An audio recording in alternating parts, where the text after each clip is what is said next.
روز 23 آگوست سال 2022 دادگاه ولایت مختار کوهستان بدخشان در مرافعه‌ای که در شهر خورخ دایر شد، فعال جمعیتی و فرمر مشهور از نویه روشقله سوربون یونونوف را با جرم افراطگرایی به 10 سال زندان محکوم کرد.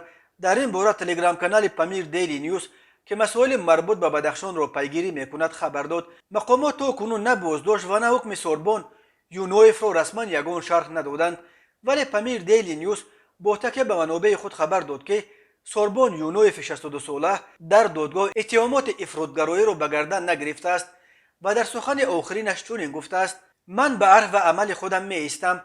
اگر شما قانون را احترام نمی کنید، اقلا از خدا بترسید. بنا به اطلاع دریافتی این تلگرام کانال، دادگاه سوربون یونونوف را در دو حالت گناهکار شناخته است. روز 30 ماه سال 2022 او یکی از تشکیل کنندگان مسابقه گشتین در خورخ بخشیده به تنتنه‌های ارساله روز نور بوده است. آنها از مقامات محلی برای برگزاری آن مسابقه اجازت گرفته بودند، ولی در دادگاه این را همچون ظهورات افراطگرایی تعبیر کردند. خبر میدهد پامیر دیلی نیوز یونونوف ساختن فلگشتاک یا پرچم ملی تاجیکستان در مرکز نویه روشقله را به باد انتقاد کشیده گفته است: خوبتر میشد اگر این پولها را برای تعمیر و ترمیم مکتب‌ها صرف میکردند. تفتیش این معلومات توسط منابع دیگر هنوز میسر نشده است، زیرا دریافت معلومات از مقامات رسمی در بدخشان خیلی سخت است.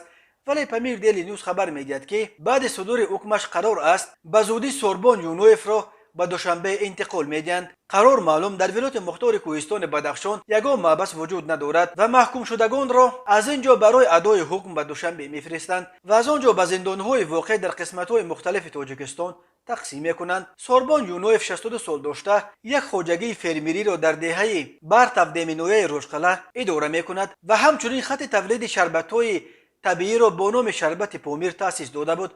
سوربون یونونوف همچنین با مفخه فعال شهروندیش شهرت داشت و دائما در موضوعهای داغ بدخشان در شبکه‌های اجتماعی و همچنین در جلسه ها در روبروی منصبداران سخنرانی میکرد. از جمله ماه اکتبر سال 2018 او در فیسبوک نوشت که میخواست در رابطه با مشکلات موجوده در ساحه نقلیات مسافرکشانی در محله‌های اطراف خورخ به حکومت ولایت مراجعت کند، ولی به سبب گالستوک نداشتن او را به داخل بنای حکومت راه ندادند. همین طور ماه آگوست سال 2020 به سوربون یونونوف اجازت ندادند که در نزد پرزیدنت تاجیکستان امامعلی رحمان که با سفر کاری از روشقله بازدید میکرد سخنرانی کند.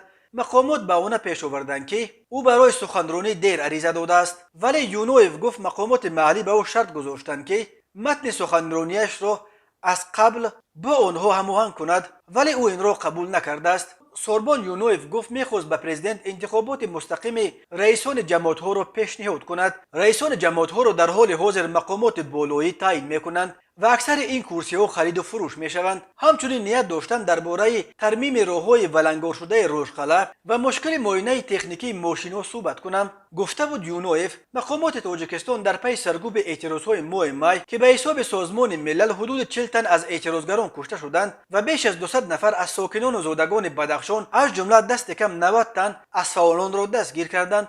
سازمان بین المللی حامی حقوق انسان هیومن رایتس واچ روز 23 آگوست سال 2022 در اظهارات گفت دادگاه‌های تاجیکستان به کنویر تبدیل یافتند که افراد ربط داشته به اعتراض‌های بدخشان را بدون محاکمه‌های عادلانه پرونده‌هایشان محکوم به سال‌های طولانی زندان می‌کنند.